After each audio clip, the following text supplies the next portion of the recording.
Hello, അസ്സലാമു അലൈക്കും. Shrubs പാരഡൈസിലേക്ക് സ്വാഗതം. നമ്മൾ ഇടയ്ക്കൊക്കെ വീട്ടിലുണ്ടാക്കി നോക്കാറുള്ള ഏത്തയ്ക്കാപ്പം എങ്ങനെ ഉണ്ടാക്കുന്നതെന്ന് നോക്കാം. അത് മൈദ ചേർക്കാതെ എൻ്റേതായിട്ടുള്ള രീതിയിൽ എങ്ങനെയാണ് ചെയ്യുന്നതെന്ന് കാണിച്ചു തരാം കേട്ടോ. നമ്മൾ ഇൻഗ്രീഡിയൻസ് എന്തൊക്കെയാണെന്ന് നോക്കാൻ പോകുന്നത്. ഇവിടെ ഞാൻ എടുത്തു വെച്ചേക്കുന്നത് ഒരു 1 കപ്പ് ഗോതമ്പ് പൊടിയാണ് ഉള്ളത്. മൈദയിലല്ല ഞാൻ ഉണ്ടാക്കുന്നത്, ഗോതമ്പ് പൊടിയിലാണ് ഉണ്ടാക്കുന്നത്. പിന്നെ അതിൽ ഞാനൊരു 2 ടേബിൾ സ്പൂൺ അരിപ്പൊടി എടുത്തിട്ടുണ്ട്. നമ്മളുടെ അരിപ്പൊടി എടുത്തിട്ടുണ്ട്. പിന്നെ ഒരു 1/4 ടീസ്പൂൺ മഞ്ഞൾപ്പൊടി എടുത്തിട്ടുണ്ട്. പിന്നെ ഒരു മുട്ട, ഒരു 1/4 ടീസ്പൂൺ ജീരകം, പെരുംജീരകമല്ല ചെറിയ ജീരകത്തിൻ്റെ പൊടി.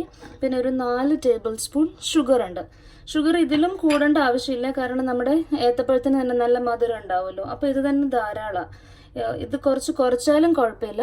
പിന്നെ ഒരു പിഞ്ച് ഓഫ് സോൾട്ട് എടുത്തിട്ടുണ്ട്. സോൾട്ട് എടുക്കുന്നത് നമ്മൾ ഈ മധുരമുള്ള സാധനം ഉണ്ടാക്കുമ്പോഴത്തേനും അതിൻ്റെ ഒരു സ്വീറ്റ്നെസ് എൻഹാൻസ് ചെയ്യാനായിട്ട് സോൾട്ട് എടുത്ത് വെച്ചിട്ടുണ്ട്.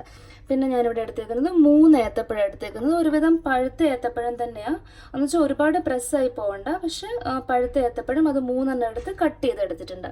പിന്നെ ഇവിടെ ഞാൻ എടുത്തേക്കുന്നത് ഒരു 1/4 കപ്പ് വെള്ളം എടുത്ത് വെച്ചിട്ടുണ്ട്. ഇതാ.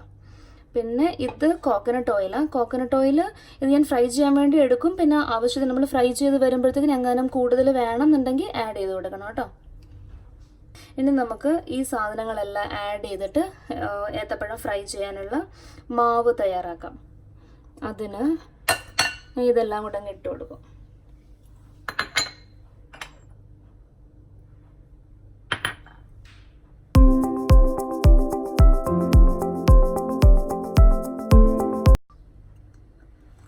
ഞാൻ അതിൻ്റെ ഇൻഗ്രീഡിയൻസ് എല്ലാം ചേർത്ത് നല്ലതുപോലെ മിക്സ് ചെയ്തു. ഇനി ഈ മിക്സ്ചറിൽ നമ്മൾ ശരിക്കും പറഞ്ഞാൽ കാരവോ ഈ ബേക്കിംഗ് സോഡ അങ്ങനത്തെ ഒന്നും ആഡ് ചെയ്യുന്നില്ല.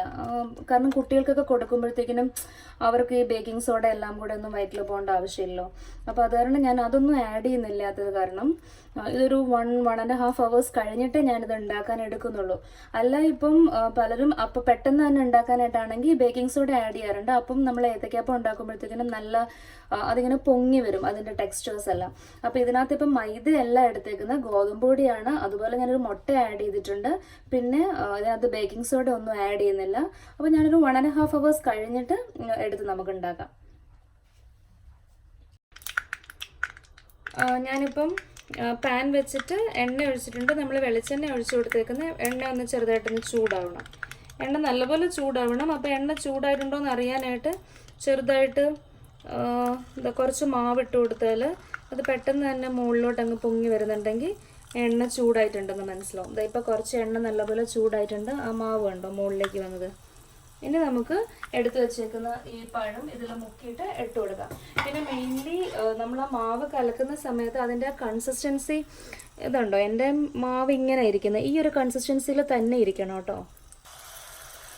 ഈ എണ്ണ നമ്മുടെ പഴം ഇട്ട് കൊടുത്ത് കഴിയുമ്പോഴത്തേക്കും തീ ഒന്ന് കുറയ്ക്കണം. ഇല്ലാന്നുണ്ടെങ്കിൽ പെട്ടെന്ന് തന്നെ അതങ്ങ് കരിഞ്ഞു പോകും. ഇനി ഇതുപോലെ എല്ലാ പീസും ഇതുപോലെ കുറച്ച് ചെറിയ തീയിലിട്ട് അത് നല്ലതുപോലെ വറുത്ത് കോരണം. ഞാൻ പ്രത്യേകം പറഞ്ഞിരുന്നല്ലോ, നമ്മൾ മൈദയല്ല ഇവിടെ യൂസ് ചെയ്തേക്കുന്നത്, വീറ്റ് പൗഡറാണ്. പക്ഷെ അതിനകത്ത് ടേസ്റ്റിലൊന്നും ഒരു ഡിഫറൻസും ഫീൽ ചെയ്തില്ല. അധികം മൈദ കഴിക്കേണ്ട ആവശ്യമില്ലല്ലോ, അത് വൈറ്റ് ഫ്ലോർ അല്ലേ. പിന്നെ അതുപോലെ ഈ മൈദ യൂസ് ചെയ്യുമ്പോഴത്തേക്കിനും ഉണ്ടാക്കുന്ന പോലെ തന്നെ ഓൾമോസ്റ്റ് ഷേപ്പ് എല്ലാം സെയിം ആയിട്ട് തന്നെ വരും. അഥവാ എന്തെങ്കിലും ചെറിയ ഷേപ്പിൽ വ്യത്യാസമൊക്കെ വന്നാലും കുഴപ്പമില്ല. നമ്മളത് എണ്ണയിൽ വറുക്കുന്നു എന്നുള്ളത് മാത്രമേ ഉള്ളൂ ഇതിനകത്തൊരു അൺഹെൽത്തി വേർഷൻ എന്ന് പറയാനായിട്ട്. അല്ലാന്നുണ്ടെങ്കിൽ നമ്മളൊന്നും ഇപ്പം വൈറ്റ് ഷുഗറിന് പകരം വേണമെങ്കിൽ ശർക്കരയുടെ പാനി ചേർത്തുണ്ടാക്കാനായിട്ട് പറ്റും. നമ്മൾ പഞ്ചസാര ഇട്ടിട്ടുള്ളത് കാരണം ഇത് ഒത്തിരി തീ കൂട്ടി വയ്ക്കല്ലേ, അപ്പോൾ പെട്ടെന്ന് അങ്ങ് കരിഞ്ഞു. പഞ്ചസാര ആകുമ്പോഴത്തേനും കരിഞ്ഞിട്ട് അതിൻ്റെ ആ കളർ ചേഞ്ചസും ഒക്കെ വരും. പിന്നെ ഈ എണ്ണ കുറച്ച് നല്ലപോലെ ചൂടായതിന് ശേഷമേ പഴം ഇട്ട് കൊടുക്കാവുള്ളൂ. പക്ഷെ ഇത് ഇട്ട് കഴിയുമ്പോൾ തീ കുറയ്ക്കണം, എന്നാലും മാത്രമല്ലേ അതിൻ്റെ ഉള്ളിലും ഒക്കെ ഒന്ന് വേവത്തുള്ളൂ. നമ്മളിത് എണ്ണയിലേക്ക് ഇടുമ്പോഴത്തേനും വളരെ കെയർഫുള്ളി ഇട്ടാൽ നമുക്ക് ആ നല്ല ഷേപ്പിൽ തന്നെ കിട്ടും. അല്ലാന്നുണ്ടെങ്കിൽ മാവൊക്കെ ഇങ്ങനെ പല സൈഡിൽ കൂടെ അങ്ങ് പോയിട്ട് വേറെ ഷേപ്പിൽ വരും. പിന്നെ അതുപോലെ ഈ ഏത്തയ്ക്കാപ്പം എന്ന് പറയുന്നത് എല്ലാവർക്കും അറിയാവുന്നതായിരിക്കും, നല്ലതുപോലെ എല്ലാവരും ഉണ്ടാക്കാറുള്ളതുമാണ്.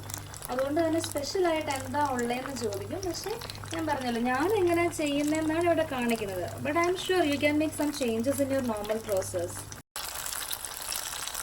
ഇപ്പം ഞാനിത് ഫ്രൈ ചെയ്ത് കഴിയുമ്പോഴത്തേനും ടിഷ്യൂലേക്കാണ് എടുത്ത് വെച്ചേക്കുന്നത്. എവിടെൻ്റെ ടിഷ്യൂ പേപ്പറിലേക്ക്. പക്ഷെ നിങ്ങളുടെ കയ്യിൽ വാഴയില ഉണ്ടെങ്കിൽ അത് വാഴയിലയിലേക്ക് എടുത്തിട്ട് കുറച്ച് നേരം അടച്ച് വെച്ച് നോക്കുക. അപ്പം നല്ല വാഴയിലയുടെ നല്ല ഫ്ലേവറും നല്ല മണവും ഒക്കെ ആയിട്ട് കുറച്ചും കൂടി ടേസ്റ്റ് ആയിരിക്കും.